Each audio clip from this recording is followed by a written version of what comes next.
Hey everyone, welcome back to the 9 Frames podcast. This is episode 13. It is Monday, August 21st. I'm one half of your host, Bill Whalen. I'm Mike Whalen. Be sure to find us on Spotify at 9 Frames. We're on YouTube at 9 Frames Podcast. X, we are at 9 Frames Pod, and find us on playergm.com. Be sure to drop a follow, like, subscribe. The subscriptions and the follows are what help us the most. Yep, help us more than you know, folks, so please just click that button. Let's start with the baseball, because it was a packed weekend of baseball, just like we forecasted. We start with the Rays taking 2 out of 3 from the Angels, kind of what you would expect from these two teams. I was going to say, as you'd expect. But this first game on Friday night, man, it was, exceptional. 1-of-1 baseball. It was crazy. It starts out with Ohtani hitting a grand slam. Just a shout-out to Nolan Schanuel. He was leading off and playing first base. He gets his first career hit in that one. They drafted that guy 40 days ago. Mm-hmm. It's unbelievable. And then in the 9th inning, it's a tie game at 6, and the Angels turn a triple play. This thing was insane. It gets hit to the shortstop, steps on second, throws to first, regular double play. For some reason, Yandy Diaz thinks that he's got it in him. He was not even close. No, he basically collided with the catcher's knee pad because of how late he was. He was out by at least 4 steps. Yeah, no, it was a pretty ugly play for the Rays, but... Classic Angels fashion, though. Yeah, they end up giving up a 3 spot in the 10th inning. It was a really ugly inning for Carlos Estevez. He's been good for them, too, which is weird. Yeah, but I feel like last week we had the same conversation with him having a really ugly inning and them losing. He was the one that said he would do the Naruto run. That was him, yeah. They are not making the playoffs. No, they're 8.5 out after Sunday, which is pretty rough. So we definitely won't be seeing them. They won the second game by a thin margin, but they end up losing the third one and giving up 18 runs on Sunday. Ugh.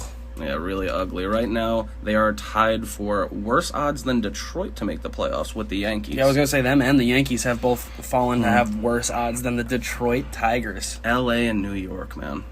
Yeah. Really tough to see. It's really...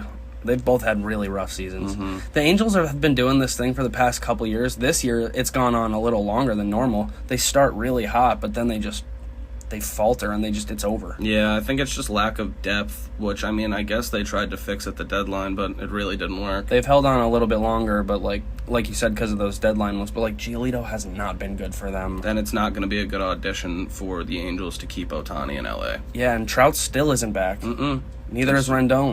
It's really worrying. It's a lot of money on the shelf right now in LA. They're about to get O'Hoppe back, though, soon. Yeah, so we'll keep an eye on them, but I kind of looks like this season is cooked. Yeah, it's not looking good for them. Shout out to the former Cy Young, Dallas Keuchel. Yeah, he went deep. Had a really good first start with Minnesota and a really bad second start, but he bounces back here and has a great third one. Took a perfect game into the 7th inning. Gets an ovation when he comes out in Minnesota, which is really cool to see for a guy like him right now in the stage of his career. I'm not going to lie, I didn't think he had that in him to go perfect through 6 anymore. I kind of wish it went a little bit further and got a little more interesting, but as soon as he gives up a hit to Brian Reynolds, 6 1/3 innings pitched, 1 hit, no earned for Dallas Keuchel. Yeah, I've never really been a fan of Dallas Keuchel. I just think he throws too soft. I can't believe he won Cy Young, dude. It's so weird. I like guys with stuff like that, though. There was a phenomenal There was a couple year stretch where mediocre pitchers were winning Cy Young. Rick Porcello, he's terrible. Yeah, I think that was kind of the hitting renaissance of the league, which is kind of why those guys were winning it. Everybody's numbers inflated a little bit, and the homers started flying. He did win it, so we'll give him credit where credit's due. Yeah, and the bullpen worked for Minnesota. They win that one 2-0 on Sunday, and 2 out of 3 from the Pittsburgh Pirates. Good for them. They're still in first. We'll keep it in the what is it, AL Central. Yeah. This stat I saw yesterday was crazy. Jordan Lyles has become the first pitcher with 4 complete game losses in a season since 2011, and that was Brandon McCarthy. Yeah, he played with Oakland that year, yeah. It was really weird to see, because last week he had another one of these 8-inning complete games on the road. You know how hard it is to go 8 innings and lose? Yeah, he did it last week to Houston, so he has 2 in 2 weeks now. Yeah, but 2 in 2 weeks. We were just talking about this and talking about why do they use him like this, and I think it's really sad to see, because why would they use a guy like this besides just saying they don't care? Well, I think they don't. I think he's just eating innings. That's they're literally saying that, though. Yeah, he's just going out there to save innings. It's crazy. They're literally just telling everybody, we do not care at all. Yep, 100%. What are they?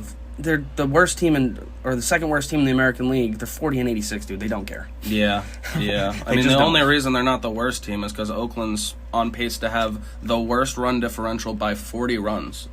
Oh my God, dude. Ever. Minus 303. That team needs to. It might genuinely be, or at least sold if it's not going to move. Yeah, well, they are moving. Yeah, so they need to go. That's the thing. They're going to Vegas. That is crazy. 34. They're already a 90-loss team. God bless. Sad. It's a series I'm going to take it to a series we were going to say is very interesting on Friday episode. Toronto and Cincinnati for a 3-game set. That's interleague. Yeah, a couple wild card teams. I had Toronto taking 2 out of 3, and they did just that. They lose the first one 1-0, which was a good win for Cincinnati, but kind of tough for it to be the only good win. Yeah, it went downhill after that. Yeah, 4-3 loss in the second one. It was just a good, well-played game in that by Toronto, and then Toronto with a big 10-3 win in the third one. Speaking of Toronto, did you see that they just 18 days after trading for the guy, they just released Paul DeJong. Yeah, super weird.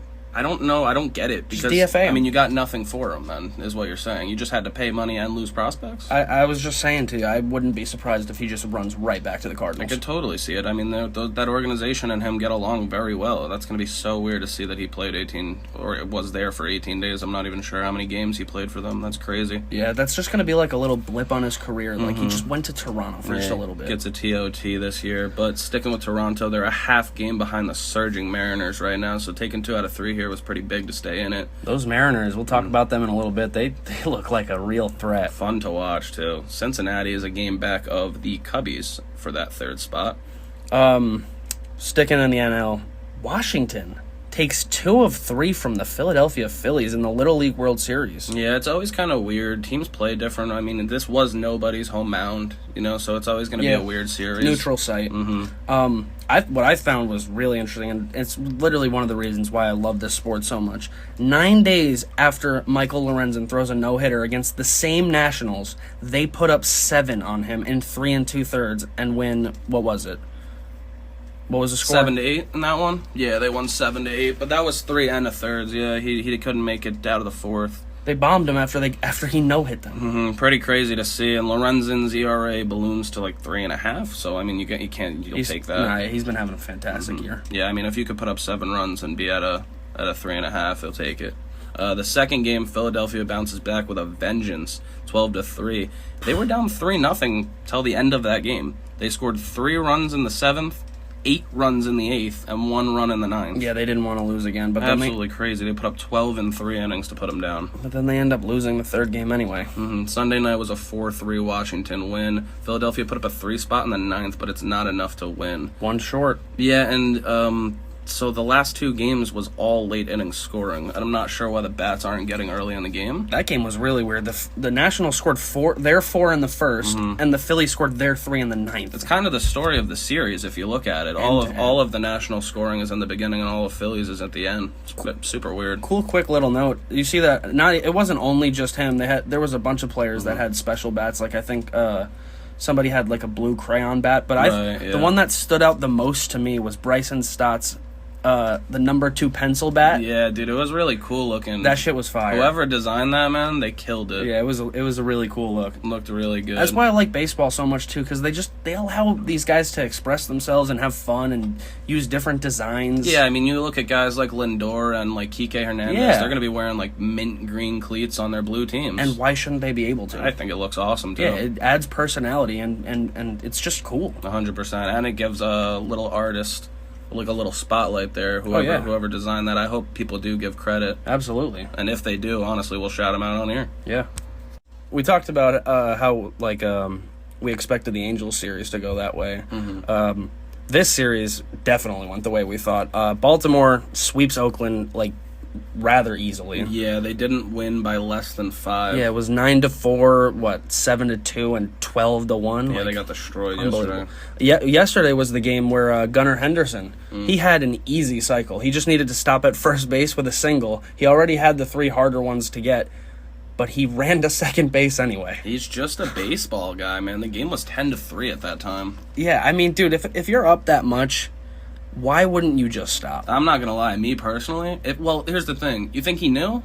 I feel like he had to, bro. He had a homer, a triple, and a double. Yeah, you'd think he would, but dude, Unless he's a fish and he forgot. as a rookie, why would you not want that on your resume? Like, I'm stopping Yeah, at first rookie base. Like, cycle? without a doubt. Get And if your my rookie teammates cycle. call me an asshole or something, they wouldn't. They wouldn't. would be like, of course, They do would it. be good for the kid. Yeah, they would yeah, I say mean- good for the kid. A cycle as a rookie would have been insane. Yeah, that's what everybody shoots for. And like, yeah, you're not blowing a 10-3 game to Oakland, man. I mean, you can't fault the guy though for trying to get that OPS up a No, little bit. He yeah, went that's for the another extra thing. base. Kind of a win-win for the kids. He had a double on the season total. like him and Baltimore have been doing a lot of winning, and that's another win-win for both of them. Yeah, you're never gonna fault the guy. Last thing I wanted to talk about here, because it's getting a little interesting.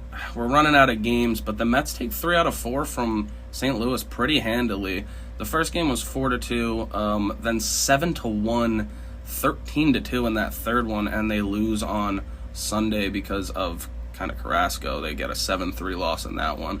They're now 7 games back of the NL wildcard. Pete Alonso was amazing in that series, and he also was in the headlines for something else. Yeah, Mason Wynn gets his first hit on Thursday, I believe. Maybe no, it was Friday, Friday. for sure because we didn't cover it on Friday's episode. Kind of chucks it into the crowd. I mean, he made up for it. He gave him an autographed bat, a bottle of tequila, and I'm pretty sure Mason Wynn got the ball back, right? Yeah, he did. Yeah, so no problems there. So, Cardinals fans, you guys can calm down. Your franchise is not good right now, so maybe just sit this one out, right? All right, well, and the Mets play the next 20 games against teams above them in the standings, and a lot of wild card teams, a lot of Phillies and Marlins coming up. Do they have a chance? It is certainly an uphill battle. I think they're down 7 now after losing yesterday. Yeah, that's what I said. Yeah, Yeah, I don't so- think. I like, mean, it's I'm gonna be looking at it. tough. I'm just not sure if there's enough games. There's also just so many teams in front of them. Mm-hmm. San Diego, Miami, Cincinnati, Arizona. That's what's going to be so huge, though, is that I see a lot of Miami and Philadelphia coming up, Oh, yeah. but they're coming up on a 3-game against the Braves starting today, right? Dude, that whole... Oh, the Mets, yeah. Yeah. This is going to be an ugly series. So they got a 3-game against the Braves, then a 3-game against the Angels, and then a series against Texas, I right? hate playing the Braves, man. It's just not fun to watch. Not at all. It's probably going They're to be just rough. going to kick the shit out of us. And the Mets are going to see the Rangers next week, so I'm excited for that That could series. see Scherzer against the Mets. Yeah, it could line up. For sure. 3 out of 5 chance. That'll be interesting. Yeah, so I mean, I'm not feeling great about their chances, but they've been really hot lately. So I just kind of wanted to touch on it because we keep bringing up the Padres, and they're only a game up. Yeah. we're gonna literally talk about the Padres again in length on this episode, and they're 1 game up on the Mets right now. I can't believe the Nats are only 8 out. That's Okay. pretty not. That's not that as. They're not as bad as I thought. No, were they're gonna playing be. much better ball this year, and then again take 2 out of 3 from the current leader in See, the wild card. It's just tough though because like you look at that and yeah, they're 7 back the Mets, but like also they're a game out of last place. Mm-hmm. So yeah. I don't know. Yeah, They're No. playing like a last place team. I don't know if they're making the playoffs, and if they do make the playoffs, what's the outcome, dude? Yeah, probably. They're gonna get crushed. Probably that wild card series ending quickly. Yeah. I mean, who are they sending out there? Senga, Quintana, and fucking David Peterson. Like, come on. Yeah, dude. Yeah, no, you're right. Joey Lucchese, Tyler McGill. Like, pick your poison, dude. You're losing the game. Yeah, I mean, they sold at the deadline, so the build is for the future. I miss Chris Bassett. I think they're building for the future, so maybe just focus on that.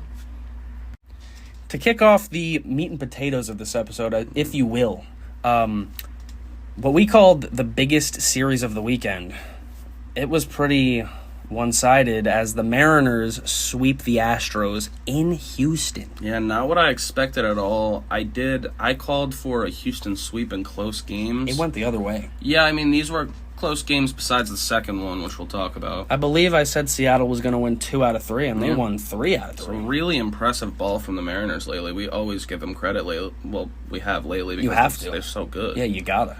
They're a half game behind Houston for the 2 seed now. Yeah, run differential too at plus 72. So Team's only 3 games out of the division. We ain't done talking about that. not at all. No. The first game of the series is 2-0. Bryce Miller versus J.P. France. Bryce Miller was phenomenal. Both of them were. Yeah, honestly, both of them were. I won't shut down France. He was also great. They both a couple of quality starts. Yeah. 6 1/3 for Miller. 6 for France. Miller gives up none. France gives up 1. Yeah, so it's really a battle there. It was almost like he went that extra third of an inning just to say he could. Seattle takes that game because J-Rod, who had an insane series. Yeah, obviously, well, I think everybody's heard about it by now. It's 17 hits in 4 days, making Unbelievable. MLB history, first player to ever do that. And Mike Ford Yeah, gets a also nice goes little- deep. Always nice to see. The second game, like I said, is the only one that's not close in this series. And it's puzzling. It's puzzling, really. I think maybe the innings are getting to him. Yeah, I was going to say, I don't know what's going on with Framber Valdez. Second game goes 10-3 to the Mariners, and Valdez is bombed for 6 earned runs in 5 innings. He gives up 10 hits and 2 walks. That's now just- at a 3.55. That's just not like him. Nah, lately he's been going pretty deep into games, but still giving up runs. So, I mean, the guy's human. You got to think maybe his arm's getting tired towards the end of the year, which isn't good with the playoffs and the forecast. It's always a possibility when you have guys like him who throw so many innings. The M's just genuinely looked better this game. They put up 5 runs in 3 innings. And I mean, it's they might just be this year. I mean, we're deep into the season. They're only a half game behind them. Yeah, I mean, if they're not literally a better team, they might match up better. I mean, their differential is close. Their record's close. probably- They just beat them 3 out of 3. Looks like they're coming for revenge for that elimination from the playoffs That's last what I year, man. remember. That I said, what happens if they meet up again? Yeah. What happens? It would be so sick That to see. they just showed what would happen. I mean, obviously the atmosphere is much different in the playoffs. And this third game that's how I thought this series would be going the whole time, not the second game. This was a 7-6 thriller. Great game. Which was crazy. This is what's impressive about the Mariners, man. Emerson Hancock leaves with shoulder tightness tough. after 2 innings, but they still end up winning the game. Yep. Canzone gets a double in that game. Eugenio Suarez with a homer. Brian O'Keefe, the young catcher, gets his first double of the year to go up 6-0. So, I mean, it was 6-0 already. In the third. Give it credit to the Stros because they come back with a Yordan 2 RBI single, a Yainer Diaz double, and a Mauricio Dubon double to go 6-5, man. 5 spot in the bottom of the third. so- That's how you respond. 6 unanswered from the M's and 5 unanswered from the Astros to make it 6-5. Dylan Moore singles in the top of the 5th, and then Bregman stings the gap in the bottom of the 5th for the third double of the year. I'm not sure if you saw that play, bro. It was awkward how the outfielder played it. I think it was J-Rod in the outfield. Wait, did he have a double or a triple? It should have been a double, but the way they played it, they gave him a triple because it was so weird. The way the ball bounced off the wall, the right fielder was just dumbfounded, and J-Rod wasn't ready for the backup. Well, that could have really cost them. Right? Definitely could have cost them the game. That's a 7-6 score at that point, and the win goes to Matt Brash, which is a little funny. 9-4 on the year. But we said he was going to be moving to the closer role most likely, and the M's put him in the closer role 2 games in a row last series, but they give the first save of the year to Gabe Spear. You want to know why I think that happened? Hmm. I think it's because it was a close game and they really wanted to hang on to it, so they threw out their best reliever. Yeah, And it's Matt Brash. I mean, maybe it is kind of a bit of a role-less bullpen too. They just kind of wanted to get through that inning as much as they could. I mean, the guy's 9-4 now with a 3.31. Yeah. So, and he can close games if you need him to. And so. with that sweep, Seattle gets the 3rd wild card spot. They are currently in the playoffs, looking to make it for a 2nd year in a row. Listen, dude, like I just said, I don't think Mariners fans and the Mariners players are thinking about the wild card anymore. They have that division in sight. Yeah, I It's mean, only you, 3. You don't want to be greedy, man, but It's not greedy, dude. They play all year. They want that division. They're here. Yeah, Take Texas. it. Texas, we're going to talk about. They didn't have a great series this weekend, and obviously Houston is the team That's they swept. So That's being modest, not a great series. yeah, the 2 teams that they need to lose did, and they needed to win, and they did. So good for them. Houston has a half-game lead on Seattle, man. Yep, just like that, it's evaporated. That came out of nowhere. Now Boston has to come to Houston for a 4-game set. Boston and Houston are going to play 7 out of the next 10 against each other. And Boston is on fire lately, so it's going to be a big test for Houston, who's obviously struggling coming off the sweep. They're only 3.5 behind Houston. There ain't no reason Seattle can't stay hot because they got a 3-game set against the pretty bad White Sox, Yep. man. Yep, it's Yeah. not. I mean, Both of those start Monday. the schedule has the trend towards the Mariners. I definitely think so, yeah. It seems like the Mariners played a lot of their tough games, and they won them. That's what you have to do. I've always said that on this pod. The good teams win the games that they have to. Like, you can't. The Mariners and the Royal series, for example, they went in there, took 3 out of 4. Really hard-fought series, too. The Royals Yeah. weren't making it easy on Yeah, them no, at all. they put up a real good fight, but I mean, the good teams win those games. Yeah, it would be awesome to see Seattle sweep again and make it a 9-game winning streak, man. That'd be special at the end of the year, but I'm definitely picking them to take 2 out of 3. Listen, I love the Rangers. I want the Mariners to win this division. Yeah, I I mean, want me too. them to. Me too. When's the last time they did? 2001. Oh man, Yeah. I need to see it. Yeah, now. like those fans deserve that shit. That could be story of the season. You know how there's always that one team, and we thought it might be the Reds this year? No, I think it might be the Mariners Yeah, this year. it could be. It could also be the Cubs from the NL. Yeah, shout out Macklemore. We knows he's watching. Oh yeah. I'm just gonna stick with the Mariners staying hot, and they're gonna sweep this series. In my opinion. I wanted to say that, but I've been too bold with the sweep picks, and I was wrong on well, both now of it's them. my turn. Yeah, I was wrong on both of the sweep picks last weekend, so... I'm calling an M sweep. Yeah, I would love to see it. And then the huge series between Boston and Houston for 4 games. How do you see that going? Dude, Houston really needs to bounce back, but Boston's played really well because they just played the garbage Yankees. And Boston being 3 games out of the wild card right now, and Houston being in that spot, dude, this is massive. I think Houston's going to bounce back and take 3 out of 4. Well, where is the series? Is it in Houston? It's in Houston. Yeah, Yeah, it's they're in Houston. they're going to bounce back. That's funny. I actually think that Houston's going to skid a bit, and I think Boston's going to take 3 out of 4 here. And a interesting. surprising thing. I think it'll be another hard fought series Yeah. between 2 potential playoff teams. Don't be surprised if it's split. It could absolutely, but yeah. I'm not going to pick the boring split. No, out I for know. A lot of these games do. A lot of these 4 games do split, though. Yeah, easily. I mean, that, especially when it's teams like this that could match up so evenly. So I got 2 out of 3 for Seattle and 3 out of 4 for Boston. You got 3 out of 4 for Houston and Mariners sweep for Seattle. Yeah, they're playing the garbage White Sox. Let's see it. Taking it on over to the NL, this was a pretty massive series between Miami and the Dodgers and Chavez Ravine. We brought that up on Friday. This was a statement series for Miami, but they did not step up. They looked like they were going to after the first one. Which is tough because things were thrown off. We haven't really touched on it yet. It did happen in the Rays and Angels series that we brought up before. A lot of the Western Padres teams and D-backs. Yeah, a lot of the Western teams had to do a doubleheader on Saturday because of the forecast on Sunday for Hurricane Hillary. So it was pretty concerning that they all had to play those 2 games too on Saturday. It definitely threw a lot of people off. Yeah. Miami wins that first game 11-3. Gonsolin's hit for 10 earned runs in 3 1/3. He's done for the year. He gave up 5 home runs in that game, and he's at a 4.98 to end the year. Yeah, Yeah. because they do they shut him down at the end. I don't really know if I ever thought that Tony Gonsolin was good. I'm not going to lie to you. Never thought he was good. I don't really know. I don't really think he's that guy. I mean, I like him. I like his stuff, but yeah, I mean, this was a really bad look. I don't really know why they kept him out there for all 10 earned runs, man. I mean, I guess it kept coming with home runs, but really ugly to end the year on that. I guess at that point when the game's so out of hand, he's just like, get us an inning or 2 more, please. Yeah, and no excuses, but it probably threw Miami off that they were playing 2 games on Saturday out of nowhere. Yeah, but I mean, everyone. Yeah, for the sure. Dodgers had the same thing. Yeah, the first game goes small ball. The Dodgers win 3-1 off Barnes and Betts singles, and the second game of the doubleheader ends up the same score.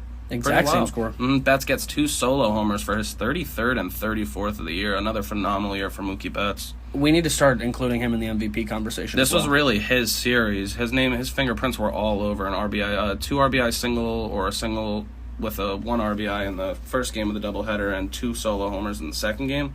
I mean, he's hitting 298 on the year now with 34 bombs, 86 RBI with a 990 OPS. I mean, dude, he's in the conversation. He would currently get my 3rd place vote, I think. Yeah, I mean, well, actually, maybe not 3rd place, man. Maybe 4th place, because I think I give my 1st place vote if I'm a voter to Acuna. I probably give 2nd to his teammate Matt Olson, Wow, over Freddie. and I probably give 3rd to his teammate on the Dodgers to Freddie, and then so it's 2 Braves and 2 Dodgers. Jesus. Yeah, I mean, there's just there's actually a lot of good players in that. It's a real logjam, but I'm still saying, like, there's no way if I'm a voter I'm not getting my 1st place vote to Acuna. The stuff he does on the baseball field is too special, man. I think what's going to help him the most is stolen bases too. He's got like 60. That's what I'm saying. Who does that? Who does that with 30 home runs? Yeah, Literally but nobody? Yeah, but like who has 43 home runs and 108 RBI besides Matt Olson? Nobody. Nobody. Nobody, yeah. Yeah, so Pretty I mean, crazy, man. Great year for the NL Yeah. in terms of talented position players. Miami starts a 3-game set with San Diego at San Diego. I wonder if that'll be impacted by the hurricane. I think they were saying in San Diego yesterday that it's kind of wrapped up. Does that start today or does that start tomorrow? I'm not sure. It starts today. So if there's any kind of weather, I mean, we'll have to keep an eye on that. Yeah, I think they were saying that it's kind of moved along. Yeah, Miami's a game back, tied with Arizona and Cincinnati behind the Cubs, which is pretty tough to lose 2 out of 3 here in the statement series. when you're that close. Yeah. LA goes to Cleveland for a 3-game set, so they're probably going to beat up on the Guardians. Wow, Ahmed Rosario going to be playing against his former team. Yeah, and I believe Syndergaard is pitching a game against the Dodgers. Oh, he's going to get destroyed. Yep, Syndergaard is definitely pitching a game against the Dodgers. I saw his name on there. So, I mean, we'll predict those series because we do often. How do you see Snakes fish going? Not Snakes fish, Padres fish. Sorry about that. I don't know, man, because how long are people going to give the Padres the benefit of the doubt here? I mean, I don't know why they're getting the benefit of the doubt. They're playing because the Marlins are just a better team. Yeah, but the thing about it is the Padres are playing the same season as the Mets, and the Mets are getting so much more shit for it. Screw it. The Marlins are taking 2 out of 3 there. I think the Marlins are taking 2 out of 3 as well. And it honestly might put the nail in the coffin in the Padres season. I was going to say the same exact thing, top to bottom, and honestly, I'm just probably going to say Dodgers sweep or Dodgers take 2 out of 3 easy. Yeah, I agree there. I mean, they're going to win that series. Maybe the Guardians will eke one out because if the Guardians win the series against the Dodgers, I mean, it's possible, but it's not likely. It's good for the Dodgers going over to Ohio with all the bad weather on the west. Yeah, definitely get away from the hurricane. Yep. I wonder how that would work with flights and stuff. Yeah, I mean, I haven't really heard about any ball clubs having problems traveling so far, so kind of weird. Well, hopefully that stays like that. Yeah, definitely. Keeping it on the West Coast and series that were affected by Hurricane Hillary. The series we already touched on a bit on the Friday episode. Yeah, this one's big. It's 2 wild card teams, basically. The Snakes and the Padres are in San Diego for a 4-game that has now been accelerated. 4 games in 3 days. Like we said, Gallen shoves again on Thursday. He was nasty, 6 1/3, score 1 earned. Rich Hill goes 5 innings with 3 runs allowed. It was kind of a pitcher's duel. The Padres bullpen shut it down, but yeah, we gave credit to Rich Hill and obviously credit to Gallen, who obviously is up there in Cy Young. He might be the leader. That was the game where Tommy Pham and Moreno both went deep. Yeah, this is a series where the Padres have to be fighting for their lives. 6-7 games out right now, so... Yeah, it's as of right now, as of the end of the series, it's 6. So 6 games out and fighting for your life. This one's a big series. How's the rest of it go? They bounce back on Friday, the Padres, that is. Exactly what they need to do. They blank Arizona 4-0. Brandon Pfaadt was fantastic for the D-backs. Not what we expected. Takes a no-hitter into the 7th inning. We were talking about how he's been having a real rough season so far. But when we predicted that game, we thought it was going to be like a real gun show, and instead it's a 4-0 game where we almost see a no-hitter. And it went to the team who didn't have the pitcher throwing the no-hitter. Because as soon as Pfaadt comes out, the Padres score 4 in the bottom of the 8th. So, I mean, it's a team stepping up when they really need to. Good for them. Close it out the next half inning. It's just over. Miguel Castro staked with the loss. He's 5-6 with a 5.19. 2 RBI from Hai-Sung Kim in that game, and Tatis gets a 2-run homer for his 20th of the year. 20 bombs again for the young young man. He missed a lot of games to have 20 bombs. Yeah, I mean, he's still such a good player. So good. Saturday, this is where the series gets accelerated a bit. Gets that funky doubleheader on Saturday. Because they cut the Sunday games and just made doubleheaders on Saturday. The D-backs win both of those games 6-4 and 8-1. Yeah, so this is kind of what happened in general on that day. It seemed like one team came prepared in these 2-game sets and the other one didn't. Yeah, the Padres for that game, it was Waldron who started. He goes 5. He gives up 5. The bullpen, the Padres bullpen looked good in the first game. They really have lately, so. The second one was not as good for them, though. It was 8-1 Diamondbacks, and it was a complete show from they used an opener, actually, in fact. That's usually Magoo, teams do right? that. Teams do that. It was Magoo, right? Yeah, for a doubleheader, they'll start like an opener and just do a bullpen game, and then they'll put somebody out that they think is going to eat a bunch of innings in the second game. Yeah, versatile play by the Snakes, and it works out for them. I was going to say strategy absolutely works out. They get a fantastic game from the bullpen as a whole. Only 1 run in 9 innings from a bullpen game. I love to see that. It's just everybody doing their part. And the guy that gave up the run, Jarvis, was the one who got the win. Yeah, so you said how long are the people going to give the Padres the benefit of the doubt?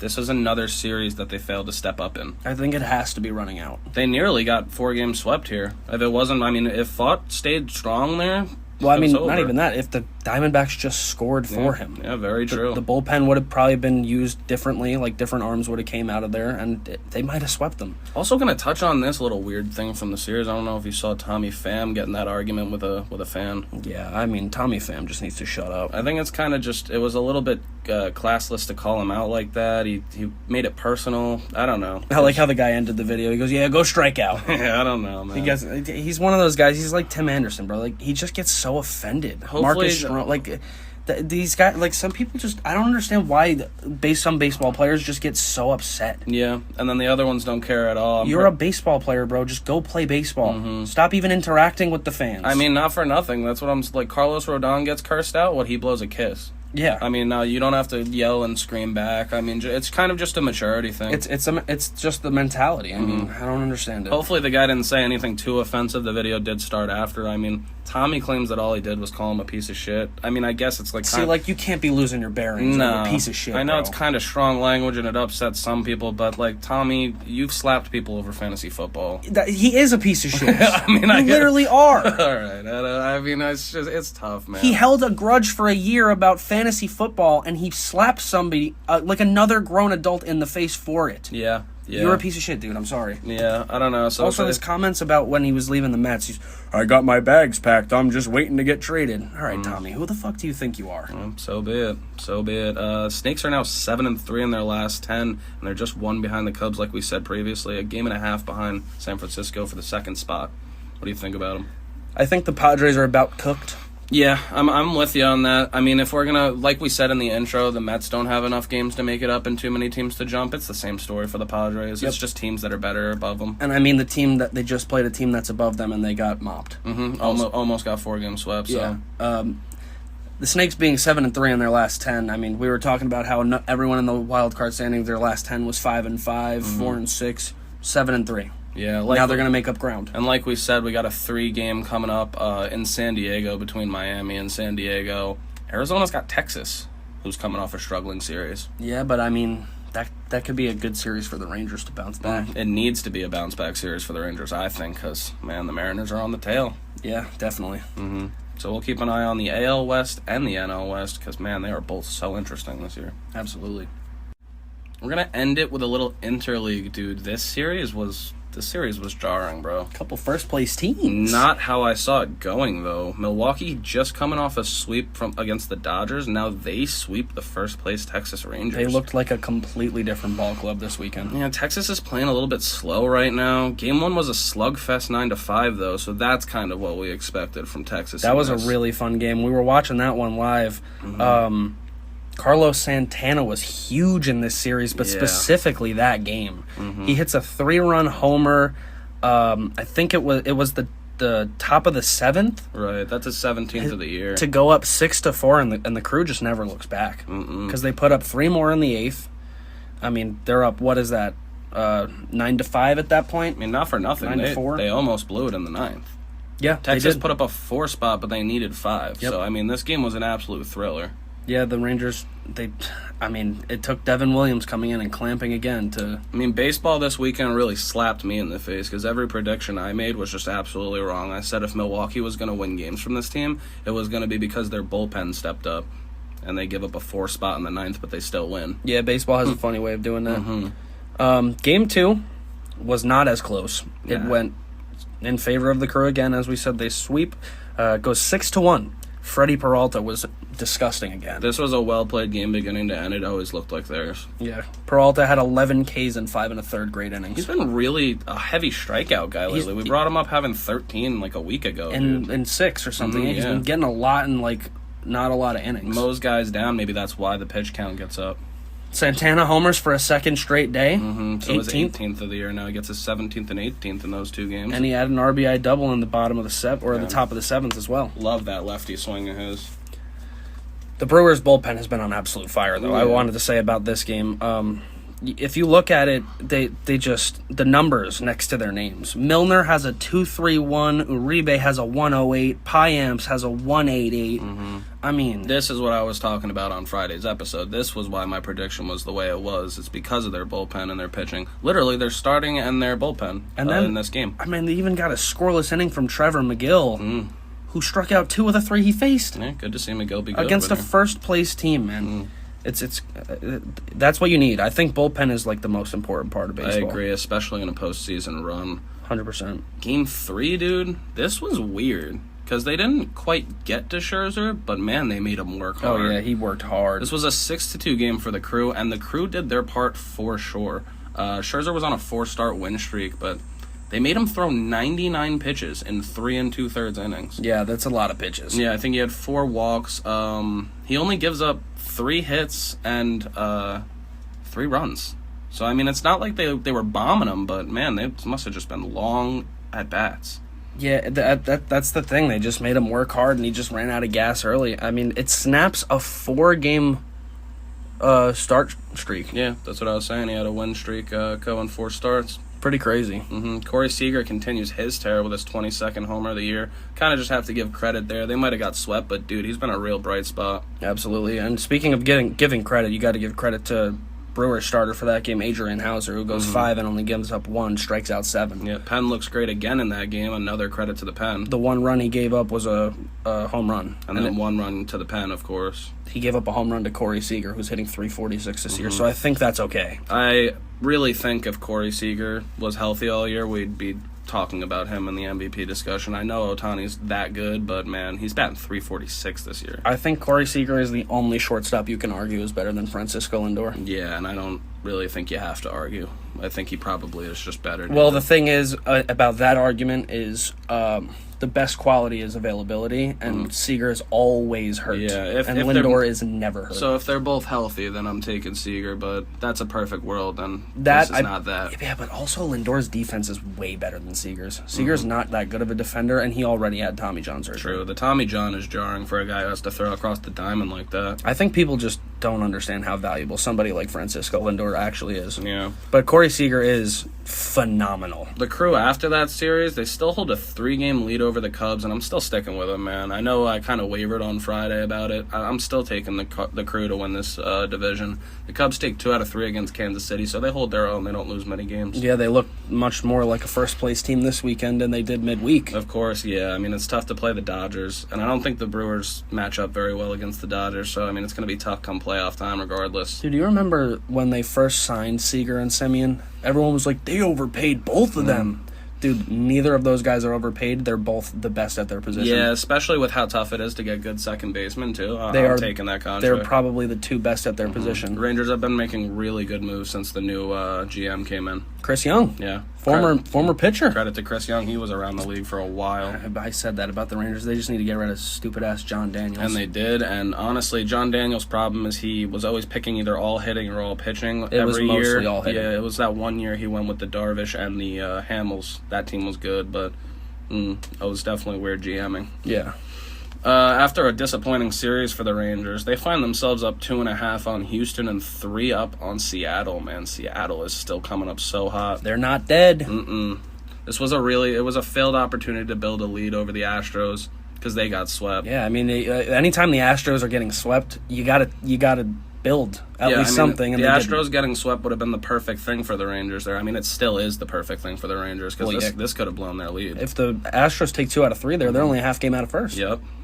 So my thoughts on the teams. They got lucky. My thoughts on these teams right now. I still feel good about the Crew. It's tough because with such good pitching and such good back end of the bullpen, they can make a playoff run, but probably not because they're going to run into the Braves or the Dodgers. That's the problem, is that the Braves and the Dodgers, like we just saw that the Dodgers are much better than the Brewers, and we know the Braves are much better than the Brewers. Yeah, and the way the Dodgers play the Brewers, that could be a really ugly series. They still could get to the DS, though. Like, they could win a wild card series for sure. Regardless, I'm picking them for the Central still. I'll stick with that. Fair enough. I'm still sticking. I think my Cubbies are going to come up the rear and take it. They're only, 3 out still? So. Yeah. And then with the AL West, man, this is a tough series. It's getting really tough now. It is close. It's not a runaway. Yeah. Texas has a series coming up against Arizona, like we just said. Seattle gets the White Sox and Houston gets Boston. So